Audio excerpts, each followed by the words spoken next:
छात्रों, आज इंटर रसायन के अंतर्गत हम दूसरी इकाई में ठोस विलयन बताएंगे। ठोस विलयन क्या है सुन लीजिए। दो या दो से अधिक ठोसों के समांगी मिश्रण को ठोस विलयन कहते हैं। ये दो प्रकार के होते हैं ठोस विलयन। पहला है प्रतिस्थापी ठोस विलयन।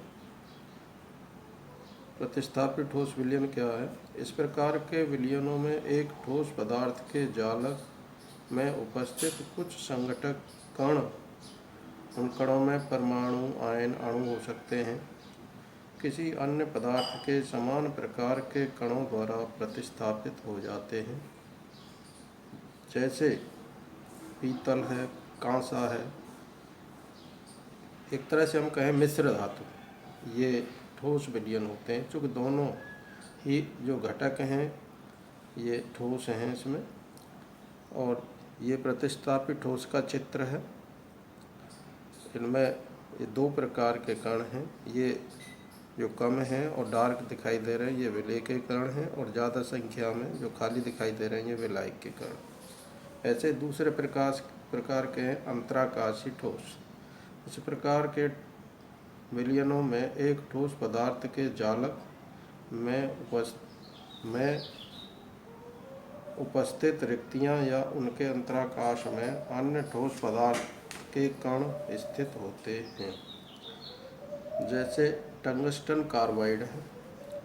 इनमें क्या है कि कण होते हैं, अणु या आयन परमाणु के रूप में, उनके बीच में रिक्त स्थान होते हैं। तो विलेय के जो कण हैं उन रिक्त स्थानों में समाहित रहते हैं, स्थित रहते हैं। तो टंगस्टन कार्बाइड इसका एग्जाम्पल है। अब आता है वाष्प दाब का आपेक्षिक अवनमन। वाष्प दाब का आपेक्षिक अवनमन क्या है? जब किसी द्रव या विलायक में कोई अवाष्पशील पदार्थ घोला जाता है तो उसके वाष्प दाब में कमी आ जाती है। अर्थात विलयन का वाष्प दाब विलायक के वाष्प दाब से कम हो जाता है, और इस कमी को ही वाष्प दाब का अवनमन कहते हैं। अब आप समझिए वाष्प दाब क्या है।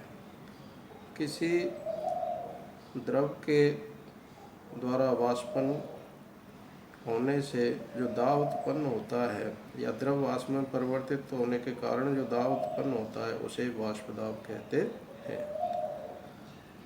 तो माना किसी विलायक का वाष्प दाब P0 है तथा विलयन का वाष्प दाब PS है, तो वाष्प दाब का अवनमन होगा P0 माइनस PS, मतलब विलायक का वाष्प दाब और विलयन के वाष्प दाब के अंतर के।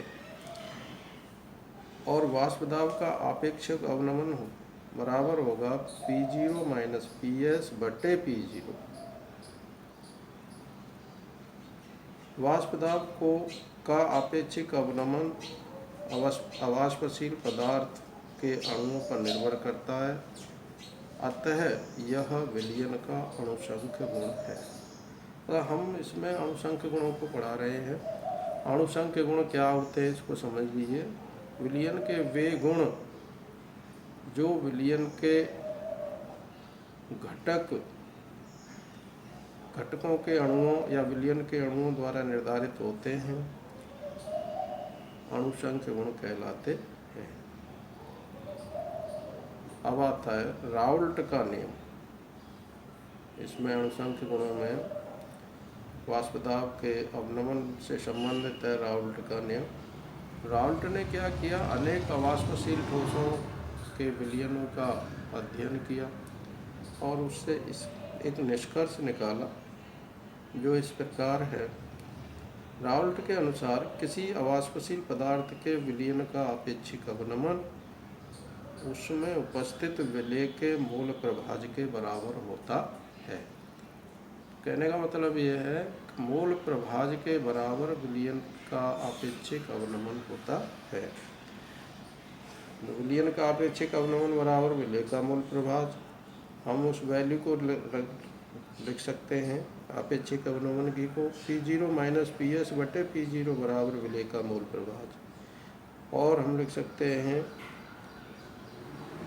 P0 माइनस पी एस बटे P0 बराबर, अब विलय का मूल प्रभाज बराबर होता है विलय के मूलों की संख्या बटे विलयन के कुल मूलों की संख्या। तो विलय के मूल यहाँ पर Na है और विलायक के मूल Np हैं, तो बराबर इसको लिख सकते हैं हम P0 माइनस पी एस बटे P0 बराबर Na बटे Na प्लस Nb। तो ये मूल प्रभाज के बराबर हो गया वाष्प दाब का अपेक्षिक अवनमन। आज के लेक्चर में इतना ही। धन्यवाद।